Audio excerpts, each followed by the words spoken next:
Good morning, everyone, and welcome to the FSAI's Breakfast Bite, Food Safety Skills Training. And I'm thrilled to be your host for the event this morning. I'm Emma Reinhardt, and I'll be guiding you through our discussion.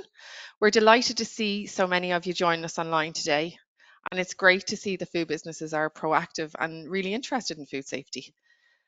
So joining me this morning are my colleagues Ruth Conefrey and Diane Fox, the Training and Compliance Manager, that's Ruth, and Diane Fox, Technical Executive.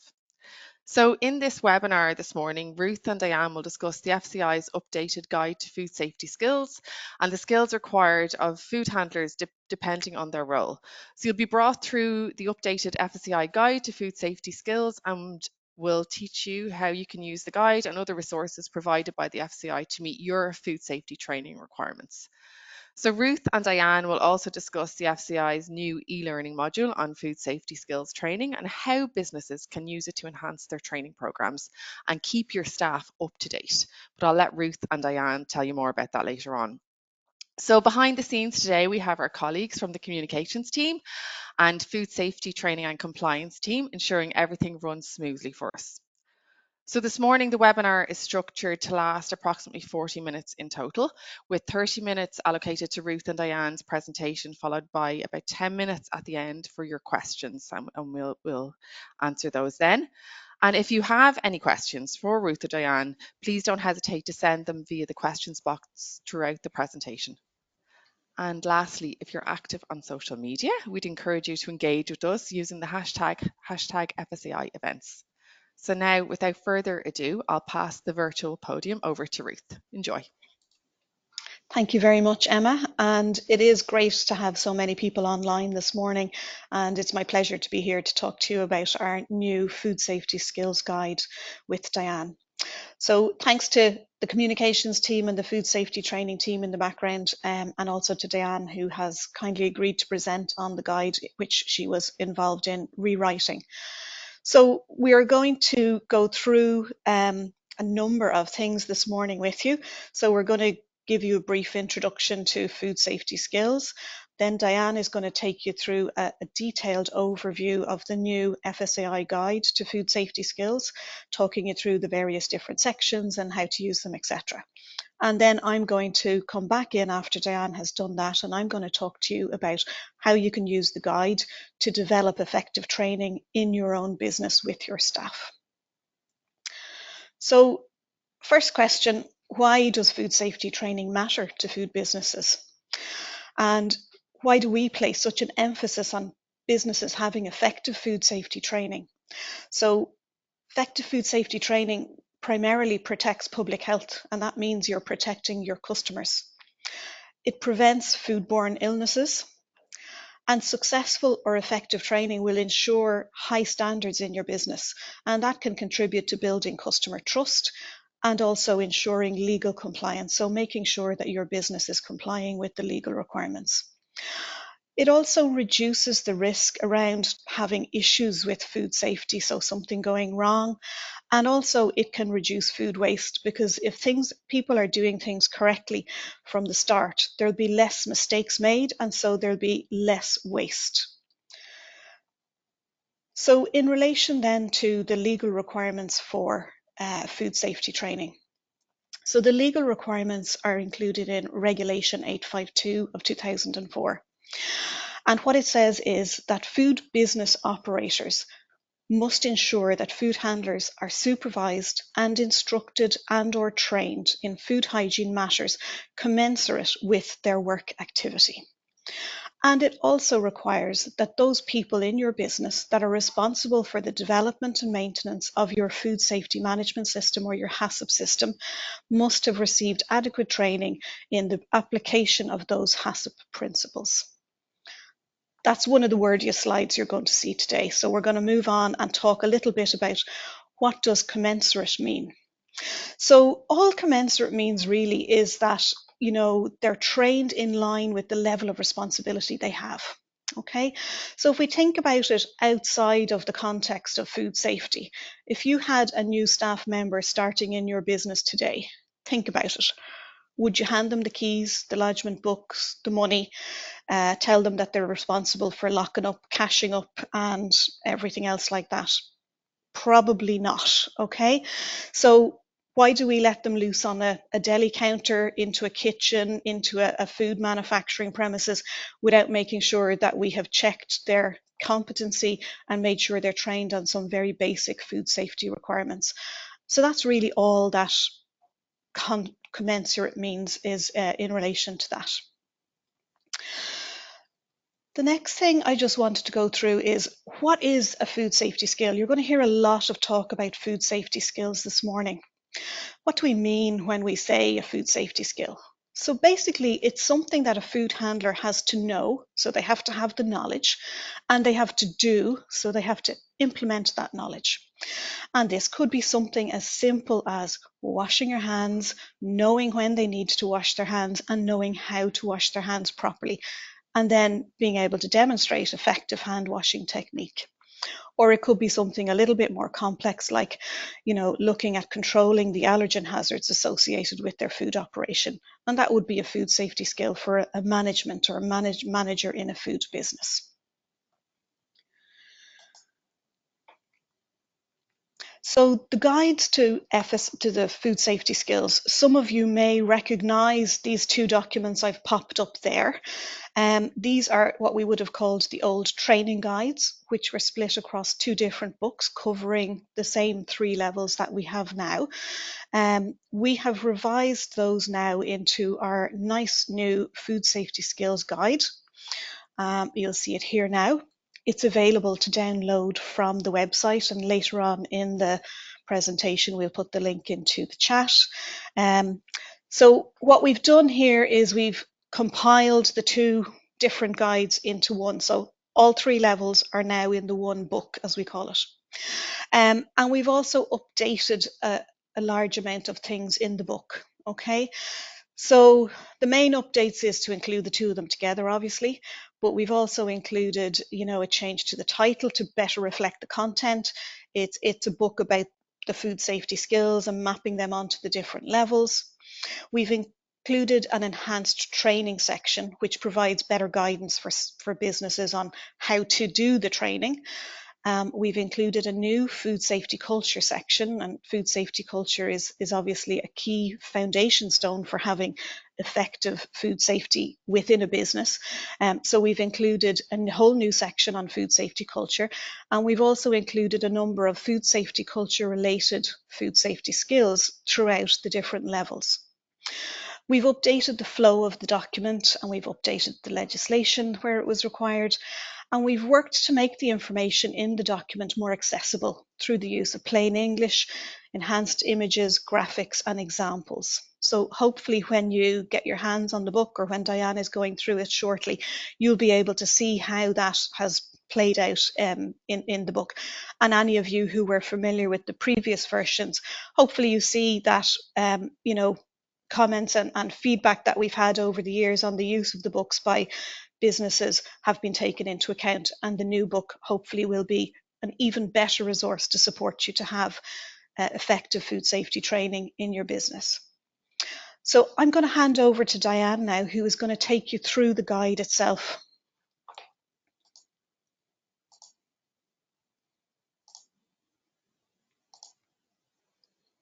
Thanks very much, Ruth.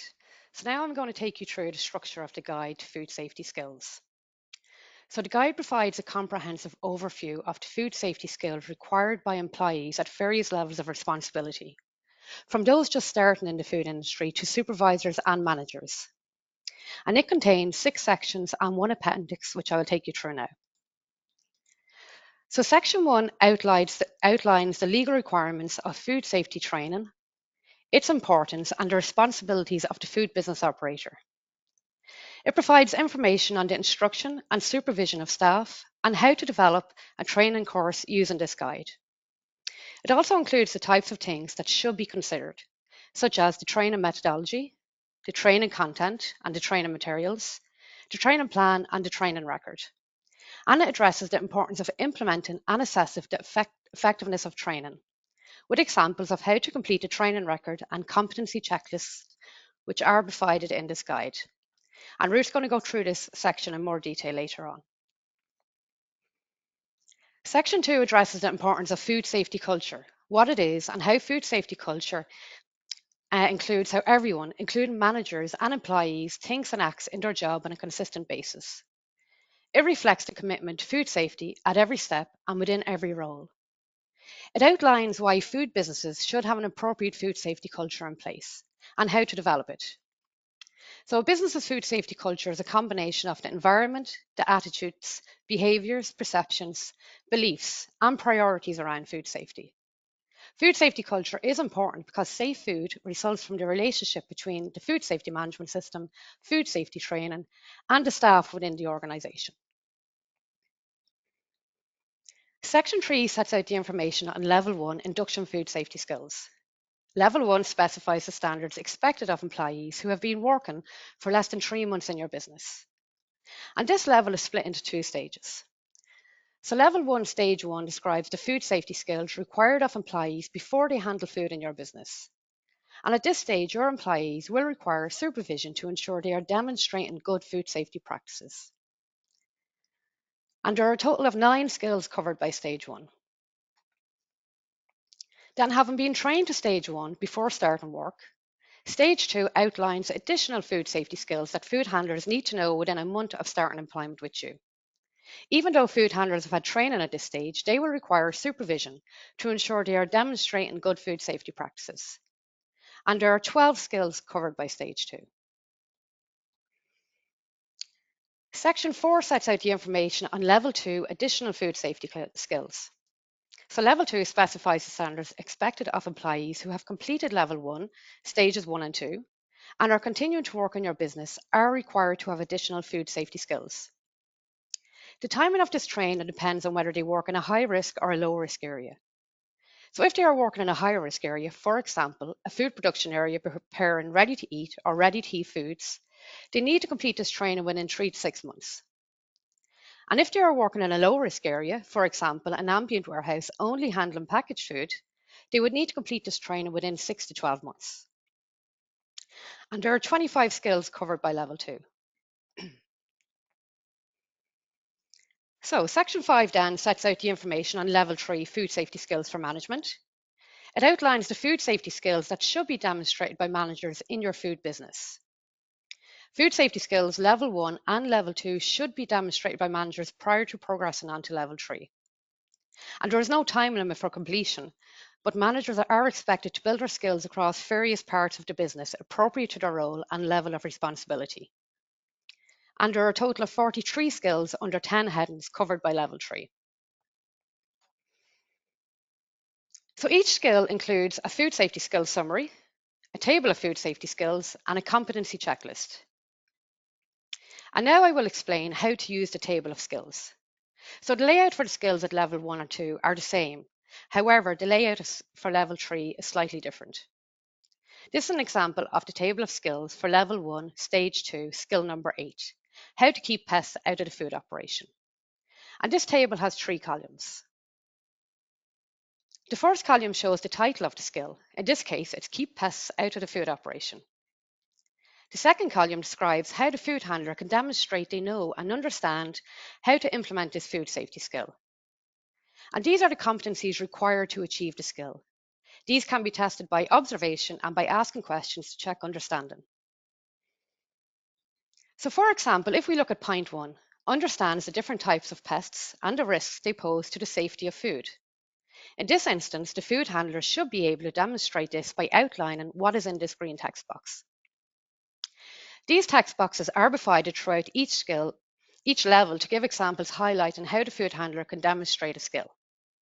And only when you are satisfied that all of these criteria are met would the employee be deemed to have achieved the required skill. The final column outlines the resources and support that your food handlers may need from you to help them demonstrate good food safety practices. So, for example, the second point of the employer's supporting activities: ensure the premises is in good condition and repair and is pest proofed, to keep pests out and to prevent potential harbourage on breeding grounds. So, for example, this picture shows a door adequately pest proofed with a brush strip, and this of a window adequately pest proofed with an insect screen. So now moving on then to the example of the table of skills for Level 3. So this is skill 10, control the allergen hazards associated with your food operation. And this table has two columns. So the first column shows the title of the skill. In this case, it's control the allergen hazards associated with your food operation. And the second column describes how the manager can show they know and understand how to implement this food safety skill. And again, these are the competencies required to achieve the skill. And these can be tested by observation and by asking questions to check understanding. So for example, if we look at point 1, implement controls to reduce the presence and or cross-contamination from these allergens onto other food products. This picture shows an example of products and ingredients containing allergens stored separately from other products. And this picture shows the container is sealed properly and the allergen identified on the label. So only when you are satisfied that all of these criteria are met would the manager be deemed to have achieved the required skill. As mentioned earlier, each level has a competency checklist, and training should be assessed to ensure that employees implement the food safety skills correctly. This can be achieved by using this competency checklist, which acts as an ongoing monitoring system to ensure that the food safety skills at each level are being applied. The checklist should be used in conjunction with the relevant table of food safety skills, ensuring that the food handler can show that they know and understand how to practice each food safety skill. Section 6 provides information on the comprehensive range of food safety resources that are available on the FSAI website that will assist you to help meet the legal requirements of a food business operation and assist with the development and implementation of food safety training.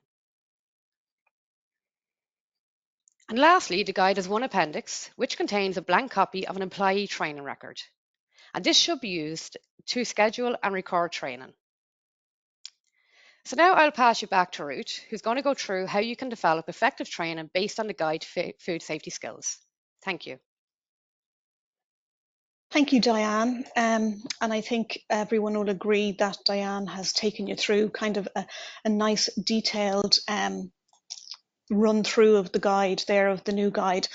So the next thing we're going to do is just to do a quick poll. And if we can ask you please to put in your answer. So you're going to get a question is going to appear on the screen, and then you're going to have the ability to answer that question. So just whichever answer you feel is most appropriate to your business, how you are meeting your training requirements in your business. I can see answers coming in there already.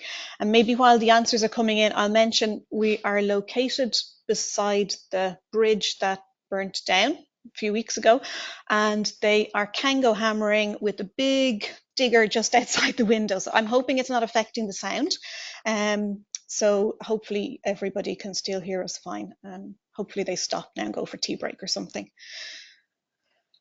Now, so I can see the answers coming in there on the poll. So we can see that we have 21% staff complete online training or e-learning, 4% staff complete live virtual training with a trainer, 29% staff complete face-to-face training, and then 43% complete a mix of face-to-face training and online learning, and 2% are doing something slightly different. Okay, so that's really interesting to see that there's a spread and a use of different types of learning methodologies, which we'll talk about later on this morning. So thank you for filling in that poll. So we can close the poll, and then I am going to move on to my next slide here. So Diane has taken you through the guide and the structure of the guide. So now we are going to go on and have a look at getting started. What do you need to do to get started? You download the guide, and what do you need to do next? Okay. So the first thing you need to do is identify the roles and responsibilities for all of your staff. So, you know, how many people have you got at management level, at supervisory level? How many new starts have you got? How many temporary staff? How many staff that are coming in, you know, for years and years and have a lot of experience working in your food business? And then you need to take those roles and responsibilities and you need to map them onto the appropriate training levels. So that's level 1, level 2, and level 3. So just a reminder, level 1 is our induction food safety skills. So what people need to know when they're starting off working in the food industry. Level 2 are those additional food skills. So enhancing and expanding people's knowledge and understanding of food safety topics. And then level 3 are the skills that would be required for management. So that is the person who's responsible for ensuring food safety is a core part of everything that's happening in that business. So the first step then is looking at creating your training plan. And you can use the guide to identify what levels of skills each member is at and what they need, and then ensuring that each of the skills in each level are covered as is appropriate to your business. And this is where your knowledge of your business comes into play. You are the expert on your business. And depending on the type of activities you're doing, you might need to place extra emphasis on certain skills that are critical to certain food handling roles.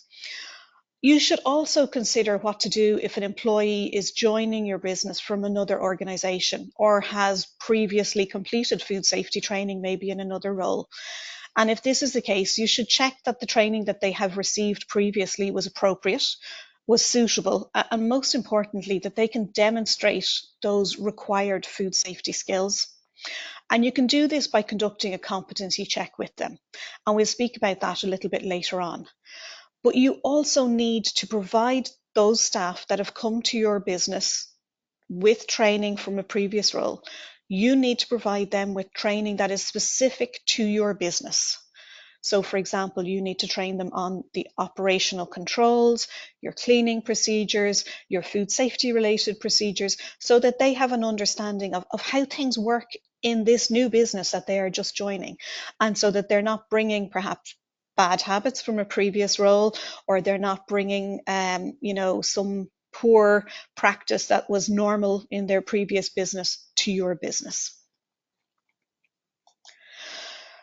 So you also need to consider the format, the frequency of the training, combining formal and informal training methods, and then tracking that progress and putting in refresher training when it's needed. So we'll talk a little bit about that as we work through the rest of the slides here. So that's step 1. Step 2 then is to decide on how you're going to deliver the training. And there's a number of different training methodologies you could use. Some of them we've mentioned previously in the poll. So carrying out face-to-face training course where everyone is in a room together, that's good. You could have live virtual training where perhaps something like this, you're online with staff, you're delivering training, they're able to interact, they can do questions, you can have breakout rooms and everything like that. That's another useful way of conducting training. You can have e-learning where a member of staff is working through an e-learning module on a food safety topic at their own pace. And it can be a blended approach. And we saw that 43%, I think, is the figure of you are delivering in a kind of a blended approach. So you're using some of one and some face-to-face and maybe some e-learning or some live virtual training. And that's very useful, okay? So whichever methodology you choose depends on your staff and your specific situation.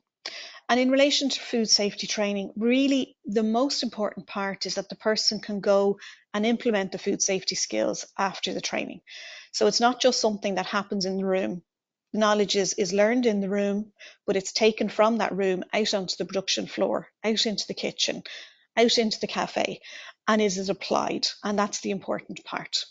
So I personally think face-to-face approach is best when it comes to training food safety at a basic level. And it's important that then you can sense check that staff are following the training, that they're understanding your key points, and that they're absorbing the training and that they're absorbing the knowledge that you're giving to them. And that's going to facilitate them to implement those skills successfully when they go back out into the kitchen, as I've said, or onto the factory floor. And then the next step is to decide what training materials you're going to use to deliver the training. So here you need to be conscious of the trainees' needs when you're developing your content. And this should, being aware of any language, literacy, or learning needs of your staff and adjusting the content accordingly. So if you have staff that you know are very visual learners, there's probably not a lot of point in standing up and just talking at them. They're probably going to want to see things and be able to absorb things through visual impact. So many food handlers also will be used to being on their feet a lot of the time and being active throughout their working day. So this is where you bring them into a nice warm room, you sit them down, and they go to sleep because they're used to being up and moving about all day. So this is where you need to be careful to build in interactivity into your training sessions to make sure that you're changing the focus every 10 minutes, 20 minutes. You're judging the room, you're seeing, are they getting bored? Do I need to have them up to a flip chart to do a discussion? Do I need to start question and answer session? Whatever it might be, to keep their attention and to keep them interested in the training. And that will help to cater to people's different learning styles and preferences. And then the third step is deciding what training materials you're going to use. And I think everybody has probably been at some training where it should have been titled Death by PowerPoint. So PowerPoints are great. I'm using them this morning. But you have to be conscious about the people that you're training and what their learning needs are. So using standard PowerPoints to deliver part of the training, but also supplement it with the likes of posters, graphics, videos, games to keep the training interesting, and discussion points where you're breaking people into groups and say, here's a food safety issue, what could we do about that if that happened here, etc., and getting them talking to their peers. You should use practical exercises to allow them to practice those skills you've just taught them. So perhaps if you're teaching them about temperature control, you are going to bring in a thermometer and some food, and you're going to teach them how to use the temperature probe correctly, and you're going to teach them how to do the recording for that as well. Okay? Encouraging open discussions, that really helps to embed and emphasize the key learning points. And it could be simple. It could be something as simple as using an example of an issue that's happened and asking people, what would you do about that? How could we stop that from happening again? And it's important to, throughout the training, ask questions to gauge the level of understanding among trainees. Again, in there, get them to share their food safety knowledge or their real life stories with each other. That your trainees maybe are working in the food industry for a while. Maybe they have personal experiences of maybe having food poisoning or something like that.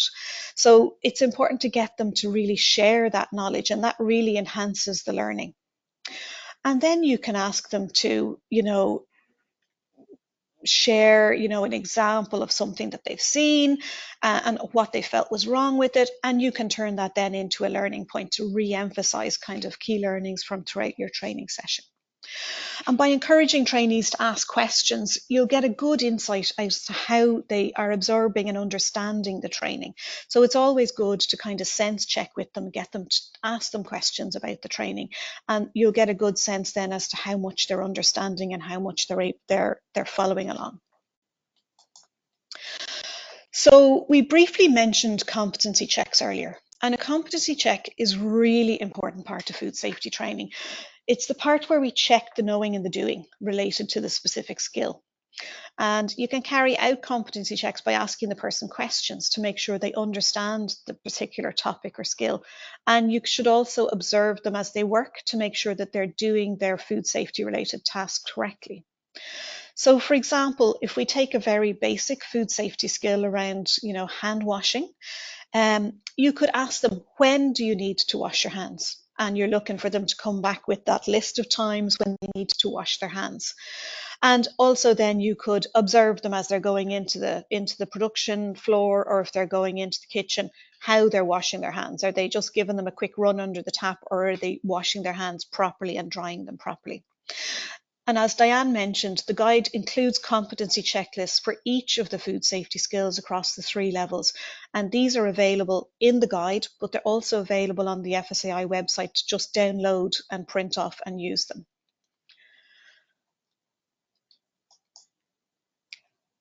As the old saying goes, no job is done until the paperwork is finished. And so it's the same with training. Once you've conducted your training, you must record it. Each staff member should have a training record that reflects what training they've done. And you should also keep a record of the training sessions, what date it happened on, what content you used, what topics were covered, and what the outcome of the training was. And I might come from the training, an outcome that might come from the training could be something like an agreed change to a work practice, maybe introducing a new procedure or a new operational control. It could be agreeing to have a weekly food safety moment in your staff meetings where you stop and discuss best practice for 5 minutes. You discuss any issues that might have arisen in relation to food safety and how they were resolved. And training records must be legible, they must be accurate, and they must be accessible. So when your inspector calls to your premises, one of the areas that they will be looking at is training, and they will ask to see records of training, but they will also be observing your staff to make sure that they are handling food safety and safely, and that they're implementing the food safety skills appropriate to their role. So it's not just enough to have a certificate to say they've been trained. The staff must also demonstrate when the inspector is there and every time that they're carrying out the food safety role safely, in line with the training that they've been provided with and in line with the food safety skills. One of the other things I wanted to talk about was refresher training, because we always receive questions about refresher training. When should it be carried out? What refresher training should I do? How often do I have to do refresher training?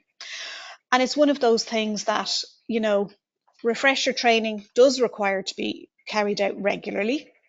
What regularly means might be different for one business and another business.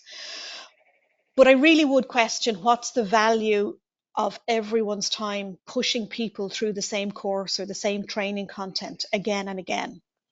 I think refresher training should really be used as an opportunity to broaden and to deepen staff knowledge and understanding of food safety training, of food safety. And refresher training should be carried out, if you see that something's wrong, somebody's not doing something correctly, retrain them, do refresher training with them, go back over what are they doing wrong, why is it an issue, ensure that they understand why they need to do something a certain way, and then recheck that they're competent again and that they're doing it. Again, refresher training is a really good thing to do if an issue is raised on an inspection. So if your inspector has an issue with a particular area of food safety controls in your business, do refresher training on that, okay? And if you get new equipment or you change your procedures, it's obviously really important to make sure that everybody is aware of that, and refresher training can meet that needs. There's lots of resources on the FSAI Learning Portal which can be used as the basis for refresher training by perhaps picking certain topics to focus on. So you might have an issue with temperature control. We've videos on temperature control. We've information on the website on temperature control. So you could craft a little piece of refresher training specifically on that issue of temperature control if it has arisen in your business as an issue for you to deal with. Successful food safety training is really beneficial to a business, and it requires resources and time from both the trainer's viewpoint and the trainee's perspective as well. So doing the training properly the first time is a better use of your time and resources than doing ineffectual or poor food safety training where you shove some information at people and say, right, you're trained, that's it. So to make your training successful, you need to ensure it's practical and relevant to your business and your staff. Use real life examples. So for example, use your own thermometer, use your own temperature records, use your cleaning records as part of your training. Use examples of things that have gone wrong or things that have happened in the past or issues that have been raised by customers or by inspectors to really push home those really important messages to your staff. To make it successful, you need to ensure that you have your staff are implementing the skills. That's really where the focus should be. making sure firstly they understand, then that they're absorbing the information in the training session, and then making sure that they're bringing that knowledge into the food safety environment, into the kitchen, onto the production floor, and that they are implementing those food safety skills correctly. Again, it's really important to involve supervisors and trainers, or supervisors and managers, to make sure that they are, supporting their staff. So if there's a change to a procedure, maybe it takes somebody a little bit longer to come to terms with it. Maybe it takes them a little bit longer to do a job that they were doing a different way in 5 minutes. Now it takes them 7 minutes. It's important that they're supported to make that behavior change and to make sure that they're doing things correctly. And training is not a once-off. Okay, it should be a part of the daily activities in every food business, and it needs to be reviewed regularly and kept up to date and made relevant. Some of the common pitfalls we see when it comes to training is that people kind of purchase an off-the-shelf training course, or they bring in an external trainer who doesn't tailor the course to their staff's needs or their business's needs. And it's really a case, one size does not fit all when it comes to food safety training. And this is where your knowledge of your business is really key to making your training tailored, relevant, and successful. It doesn't just happen by accident, so you need to be really careful about implementing the food safety skills, making sure that staff walk out onto the floor and do it, making sure that there's follow-up or refresher training. So if you see somebody struggling with a particular skill, retraining them on it, doing that refresher, following up to make sure that they understand, following up to make sure that there's clarity around what's happening. Documentation is another issue, not making the records clear and not having them available when your inspector comes. And then a lack of management support. You're really making it difficult for your staff to do things right if the management are not supporting that. So the final thing then really is your action plan. So what I would say to you is download the guide. It's available on the FSAI website. As I said, there's separate versions of the checklist, competency checklist, and training records available there that you can download and print. Map your roles onto the different levels that we have, level 1, level 2, and level 3. Develop and review your training program. And, if you have an existing training program, maybe you're going to be looking at what can I use in the guide to update it and make it even better. Carry out your food safety training with your staff. Assess that, do your competency check and record it, okay? Engage with your team daily on food safety matters. It should be really a core thing. Make food safety just, this is the way we do things around here. And I would say the final ask I would have of you this morning is really commit some time today or this week while this is fresh in your head to make training a priority for your food business. And we've lots of information, we've lots of supporting materials on the website and on the learning portal that you can use to help you to develop really good training for your staff. So we have the learning portal, you can see the information there on it. We have this training guide, food safety skills guide that we've developed, and there's lots of other information and documentation that we can have that you can use freely on the website to be able to really implement really effective food safety training, which is a core foundation for successful business from the point of view of protecting your customers, from the point of view of being legally compliant, and making sure that you're doing everything in your power to produce safe food. So thanks very much for listening this morning. And I think, Emma, you have some questions in the chat there. So we're happy to take any of those questions now. That's great. Thanks very much, Ruth and Diane. Thanks for all of that information. Brilliant tips there and key takeaways. And we really do have lots of useful training resources available. Loads of questions coming in here. So just one here on online training, Ruth, this might be for you. And I don't know, you might have some pointers here. Can I use online training for my staff? You can use online training for your staff, but I would say that you still need to be doing something extra. So it's very easy for someone to go click, click, click, click, click, and not really pay attention to what's going on their screen. And if you're not asking the questions, about what they've done, how much they've understood, and how they're going to implement that training, it can be really a waste of your time purchasing or using an online training. You really need to make sure that it has that follow up, so that it has that implementation of skills. So I would say probably a blended approach is better. And different things work for different people. Some people will go through an e-learning module and remember everything that's in it. I know if I do it, I won't really remember more than 10%.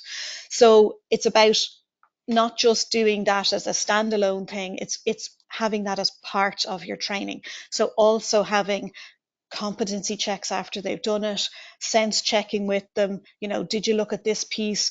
What did you think of that? Do you understand why temperature control is important? Asking them questions about those skills. What are the important temperatures that we have here in our factory?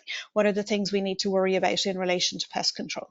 And sense checking that they've actually done the training properly and that they've understood it and that they're going to be able to implement it. Great, thanks, Ruth. And actually, there's another question that you might have answered part of it there already, but how do I document the training? I don't know, Diane, maybe you might touch on that. Yeah, no problem. So you would document a training by like keeping records of who was trained, what the training was, what was covered, and then also you would keep a record of after following a competency checklist. So so how effective the training, how effectiveness was assessed. So basically using the competency checklist, and you would record that then as well. Okay. Sorry, I've loads here, and apologies if we don't get through all of them. You can come to us afterwards via email, and we'll come back to you. There's a few here about the levels. Let me see. Okay. What level is the food safety and you?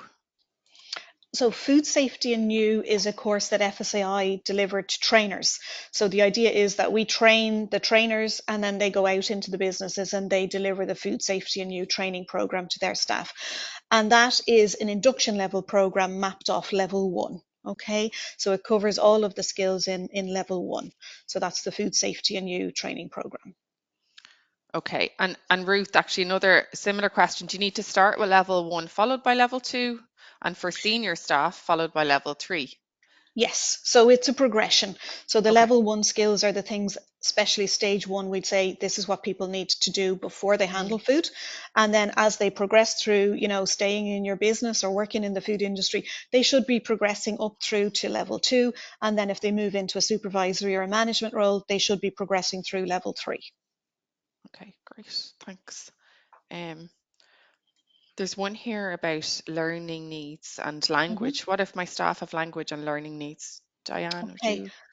Yeah, I can.